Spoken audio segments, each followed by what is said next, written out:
Wives, are you building your marriage up or tearing it down? Proverbs 14:1 tells us, the wise woman builds her house, but the foolish one tears it down with her own hands. This verse isn't just poetry, it's a spiritual concept that affects every part of marriage. Today, we're breaking down what it means to be a wise wife as opposed to a foolish wife according to the Bible, and how this can transform your marriage. And please, stay until the end because I'll be sharing 3 key ways you can start building up your house today. Let's get into it.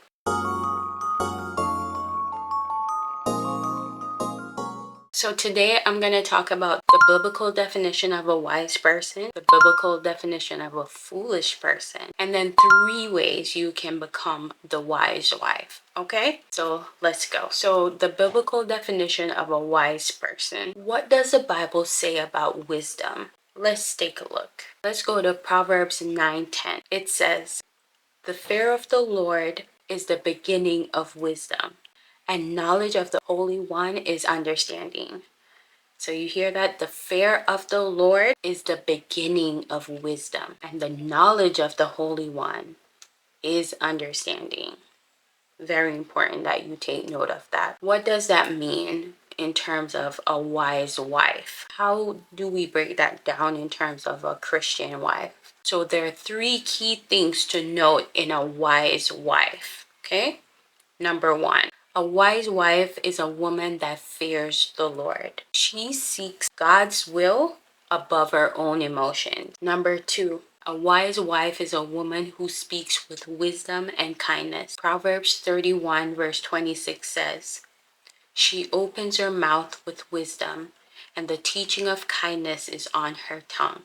Number 3, a wise wife is a woman who builds her home through submission, peace, and respect, not by control or criticism. So I want you to ask yourself, am I seeking God's wisdom daily in the way that I speak, act, or respond to my husband? Do I trust God's plan, or do I try to control everything? Right. So let's go on to part 2. We're going to discuss the biblical definition of a foolish person. Proverbs 12:15.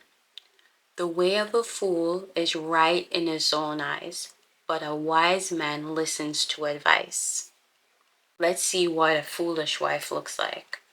A foolish wife is a woman who, 1, rejects God's wisdom. She follows feelings instead of faith.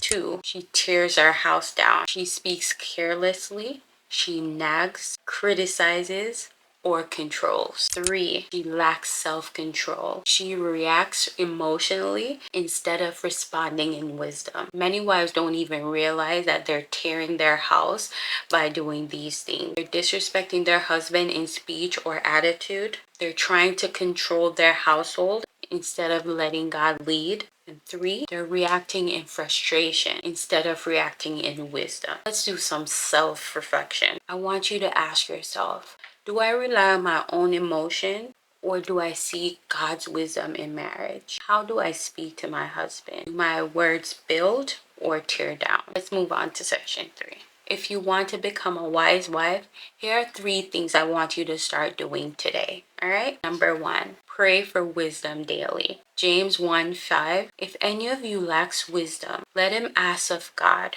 who gives to all liberally and without reproach, and it will be given to him." So I want you to pray every day and ask God to help you to see your marriage through his eyes, not your own. Okay?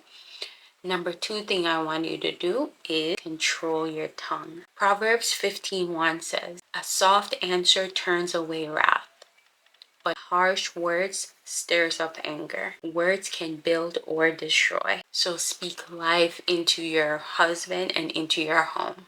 The number 3 thing I want you to do is to trust God's design for your marriage. Let go of control and allow God to lead your marriage through love, submission, and respect. Here's a challenge for every wife. I want you to pray every morning for wisdom before speaking to your husband. Choose one way to build up your husband with your words today.